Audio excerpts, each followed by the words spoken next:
Buenas noches. El día de hoy nos ocupa comentar el capítulo 24 de Hechos. Tanto el 24 como el 25 es la narrativa de dos juicios. Lucas narra un tipo de crónica de juicios y lo analizamos, él va contando lo que va sucediendo como si fuera un observador, un periodista, ¿no? Este juicio que recibe Pablo en este capítulo. Y vamos a seguir su método por lo práctico y clarificador que significa, ¿no? Dice el versículo 1: 5 días después descendió el sumo sacerdote Ananías con algunos de los ancianos y un cierto orador llamado Tértulo, y comparecieron ante el gobernador contra Pablo. En el relato Lucas sobre la causa contra Pablo refleja las convenciones del derecho romano, incluidas la presencia de un fiscal o un abogado. Aunque Tértulo era un nombre romano, bastante común, podría haber sido judío, si bien los versículos 5 y 6 se refiere objetivamente a los judíos, ¿no es cierto? Los acusadores llegaron. En ellos estaban Ananías, el sumo sacerdote, Tértulo, el orador contratado, lo vamos a ver, y varios líderes judíos. Viajaron 95 kilómetros de Jerusalén a Cesarea, el centro del gobierno romano en la región, para presentar su falsa acusación en contra de Pablo. Ya en el capítulo 23 habíamos visto el plan de asesinato de Pablo, que falló, pero seguían persistiendo en que era matarlo y para fin de que sus intentos de mensaje fueran eliminados, y todo este asesinato fue muy premeditado y persistente. Evidentemente, cuando pensamos en el corazón de estas personas que eran religiosos, sumos sacerdotes, evidentemente hay algo que hoy día uno puede estar en contra de una forma diferente de religión, de mensaje, de doctrina, pero la forma en que actuaban era ver que eran gente posesionada por el enemigo, ¿no? No hay otra explicación. Versículo 2 al 4.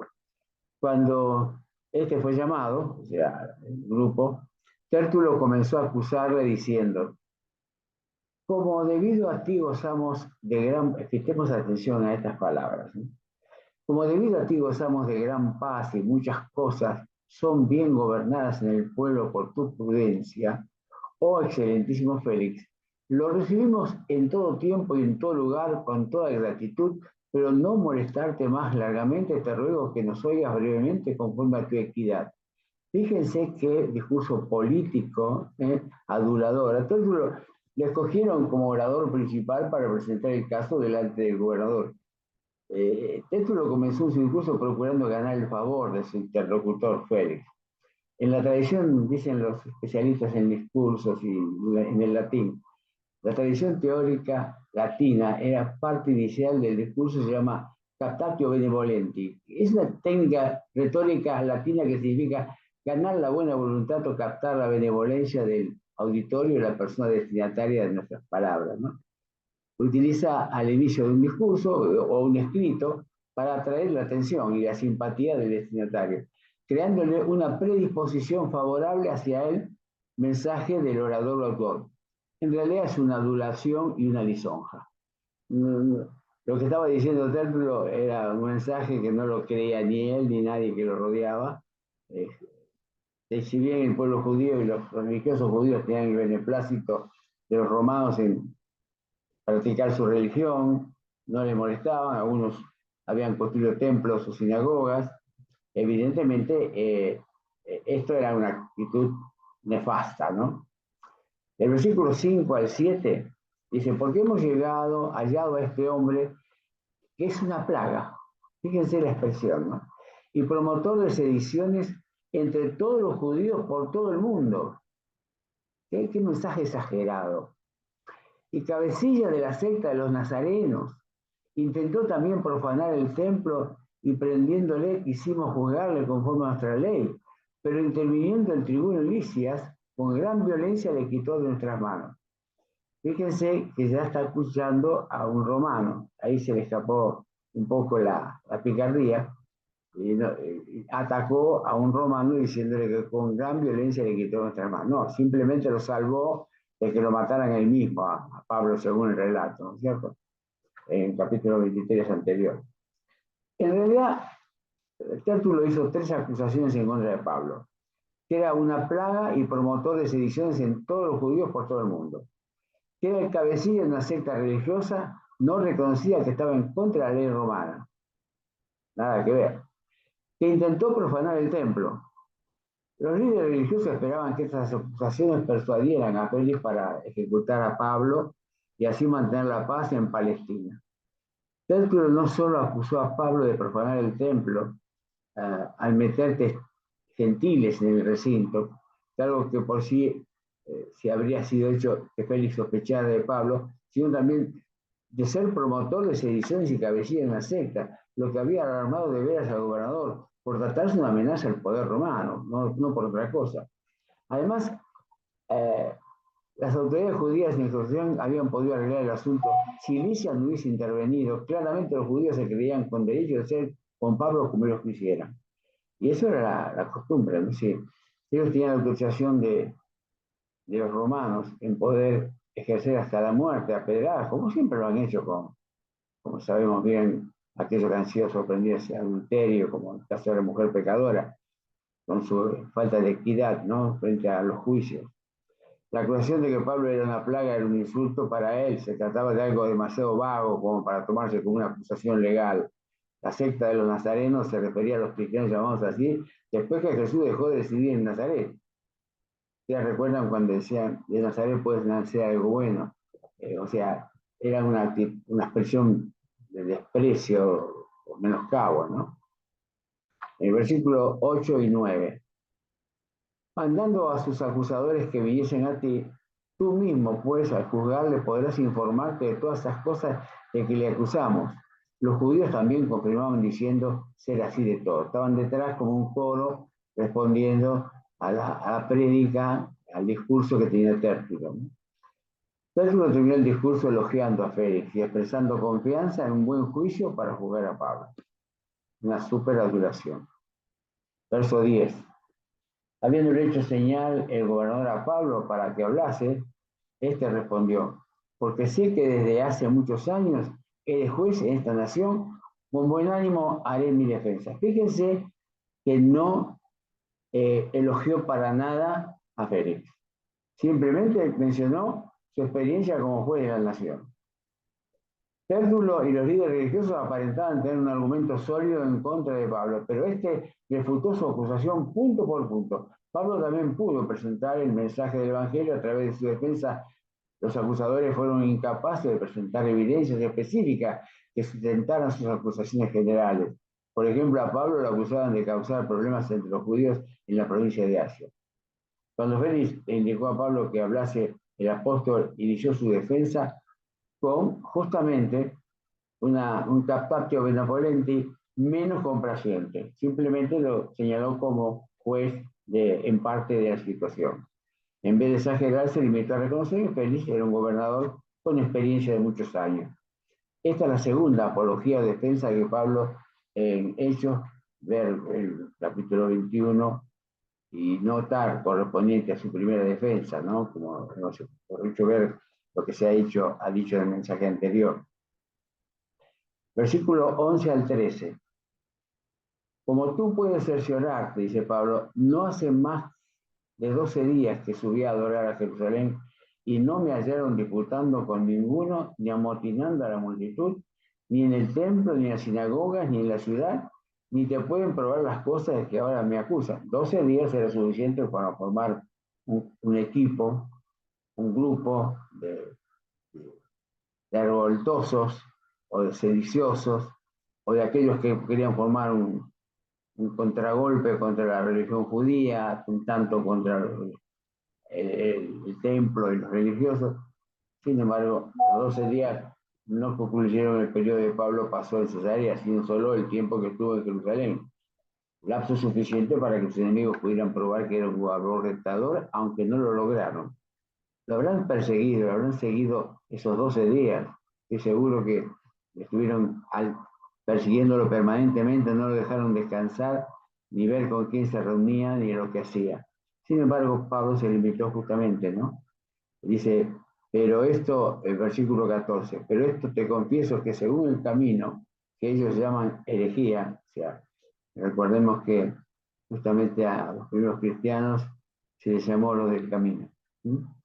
Evidentemente haciendo seguramente una referencia al mensaje del Señor, la expresión del Señor, yo soy el camino, la verdad y la vida, y que seguramente los discípulos repasarían permanentemente sus prédicas que Cristo era el camino al Padre, ¿no? Como Pablo mismo expresa que lo que él predicaba a los judíos era una continuidad del judaísmo, una manifestación vívida de las profecías anunciadas tanto en algunos salmos como en Isaías.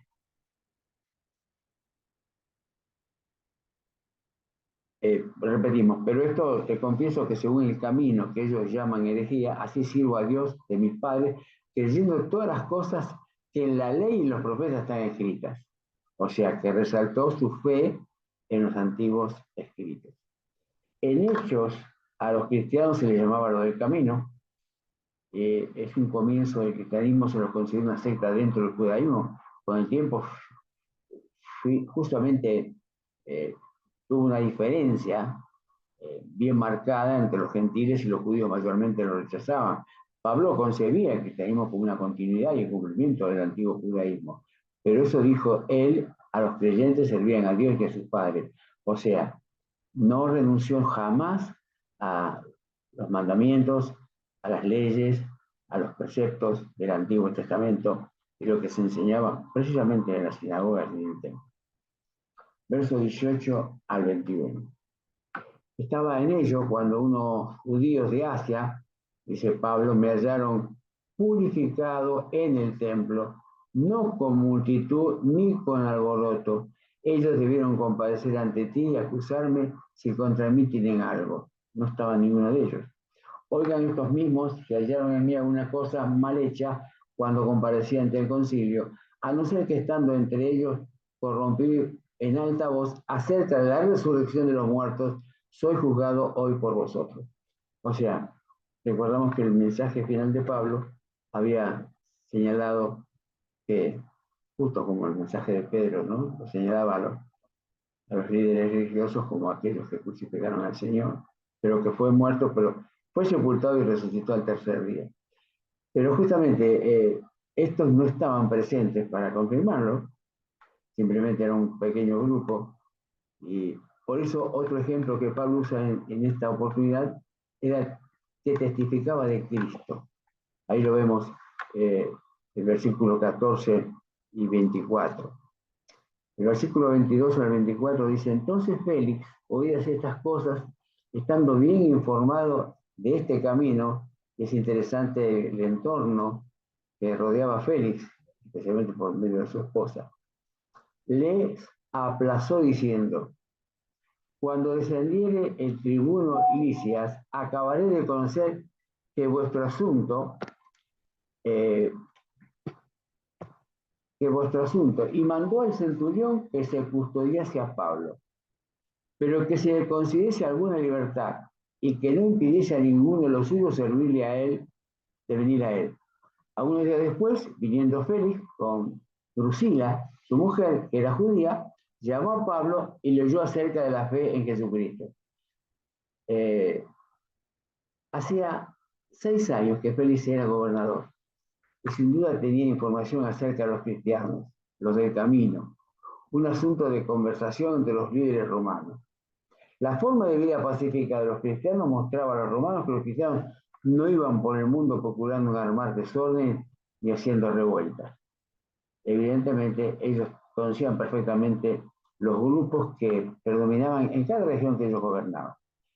Una técnica, lo recordamos, que tenían los romanos, si bien imponían sus impuestos, sus leyes, sin embargo, lo que les permitían a cada pueblo ejercer su religión, por lo cual apaciguaba su rebeldía y aceptaban un poco conformados los beneficios que podía tener el Imperio Romano, ¿no es cierto? En cierta manera, el Imperio Romano no solamente defendía a los romanos, sino también defendía a los pueblos conquistados, no permitían que hubiese alboroto ni sediciones y tampoco era muy castigado también los robos, ¿no? O sea, que los asesinatos. Versículos 25 y 26.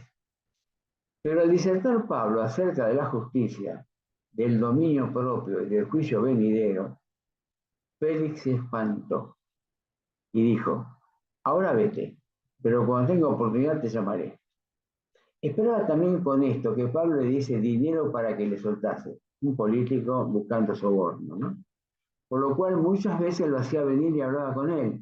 La intención era llamarlo en esos 2 años que estuvo y con cualquier excusa y tema lo hacía venir a charlar, a ver si Pablo le proponía pagar algo para liberarlo. La conversación que Pablo con Félix llegó a ser tan personal que este último se sintió convencido. Félix, como Herodes Antipas, en Marcos 6, lo leemos en versículos 17 y 18, tomó la mujer del hombre. Las palabras de Pablo fueron interesantes hasta que enfocaron en el tema de la justicia, el dominio propio y el juicio venidero. Muchas personas se sintieron muy felices a la verdad acerca del Evangelio, siempre y cuando no se inmiscuya en su vida personal. Ustedes saben que muchas veces cuando se predica el Evangelio, a veces tenemos que tener un poquito de sutileza en hablar de los pecados personales y no interpersonales de las personas. Luego, cuando la persona reconoce sus pecados delante de Dios, o sea, reconoce su injusticia, reconoce que está lejos de Dios por parte de su conducta, el Espíritu Santo, una vez que convenció de su pecado personalmente al alma del cual estamos predicando, Él le va a ir mostrando un poco los demás desvíos que tiene socialmente. Evidentemente, ¿se acuerdan bien que esto le costó la vida a Juan Bautista? Por señalar justamente el adulterio que estaba cometiendo en ese momento la autoridad. Muchas personas se sintieron muy felices, a la verdad, acerca del Evangelio siempre, y cuando justamente no le toquen su estilo de vida. Cuando eso sucede, algunos resistirán y huirán, pero si el Evangelio, poder de Dios, que cambia vidas. Y en eso tenemos que insistir. Procurar que la persona tenga un encuentro personal y luego Dios se va a ocupar de su vida social y su entorno familiar. El Evangelio no es eficaz hasta que los principios y la doctrina no cambien la vida del ser humano. Cuando alguien resiste o huye de su testimonio, sin duda usted ha tenido éxito en llegar a la persona con el Evangelio. O sea, tenemos que estar convencidos de que no somos nosotros quien convencemos de pecado, sino que es el Espíritu Santo. Y efectivamente, ¿esto cómo se logra? Diciendo la Biblia dice. No lo estoy diciendo yo, por cuanto todos pecaron, dice Dios, estamos destituidos de la gloria de Dios. Todos, no importa el tipo de pecado que hayamos cometido, por pequeño que sea, o grave que sea, o por delito que sea ese pecado, juzgado por los hombres, todo pecado nos aleja de la santidad de Dios. Eso hace que la persona tome conciencia de su realidad espiritual. Ahora, si enfocamos y le hacemos expresar su vida personal, familiar, matrimonial, y justamente si hay un desorden en su fidelidad, por ejemplo, evidentemente se va a resistir. Tenemos que enfocar a la persona frente a la santidad de Dios. Ahí nadie puede huir y justificarse, porque estamos todos involucrados. Él podrá pensar a alguien que tiene una vida disipada, se podrá comparar con otros, y quizás familiares o conocidos, que no, él sabe que no son como él, que no son tan pecadores, por así decirlo, y se puede sentir muy identificado. Pero justamente cuando involucramos a toda la humanidad como pecadores, no puede esquivar esa responsabilidad. Por último, el versículo 27 dice, pero al cabo de 2 años, recibió Félix por sucesora a Porcio Festo. Queriendo Félix congraciarse con los judíos, dejó preso a Pablo. Lo dejó preso a Pablo 2 años y se lo pasó a Festo. Félix fue destituido y enviado a Roma. Así Festo asumió el cargo de gobernador al final del año 50 o principio del 60. Fue más justo que Félix, que mantuvo a Pablo en prisión 2 años. Por un lado, con la esperanza de que éste intentara sobornarlo, como decíamos antes. Por otro lado, quería mantener a los judíos contentos al dejar a Pablo en la cárcel.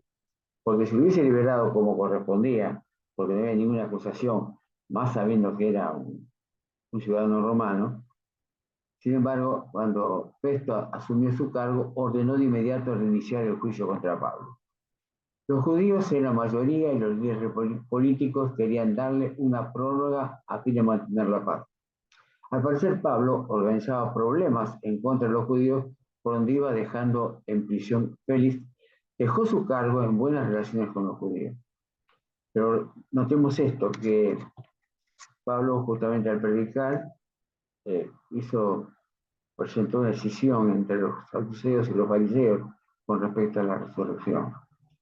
Él no tuvo esa intención, simplemente estaba predicando el mensaje del Evangelio, porque si Cristo no hubiese resucitado, Pablo lo recalca en 1 Corintios, van a ser nuestra fe. Era fundamental que la muerte de Cristo estuviera seguida de su resurrección y victoria sobre la muerte, sobre Satanás y sobre el pecado.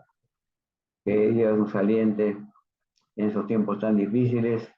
A veces pensamos en hermanos que están en países donde siempre ellos están cuestionados, no por los judíos, sino por otros grupos, a veces no tan religiosos, sino políticos y terroristas, que justamente ven en el mensaje del Evangelio, no lo ven, pero observan que el mensaje del Evangelio libera a las personas, le quita el temor. Un cristiano no se espanta porque se amenace de muerte por predicar el Evangelio. Un poblado donde alguien esgrima sus derechos sin conocer a Cristo simplemente por su forma de vida social, es fácilmente dominable por el terror y las amenazas, el castigo y la muerte. Y eso, evidentemente, tanto los países comunistas, especialmente, y los terroristas, saben que el Evangelio libera la mente y libera el corazón. Por lo tanto, una persona, un cristiano puede ser preso, pero seguirá libre con su pensamiento y su fe, porque tiene libertad en Cristo, porque es una nueva criatura, porque es un hijo de Dios. Dios bendiga su palabra en esta noche.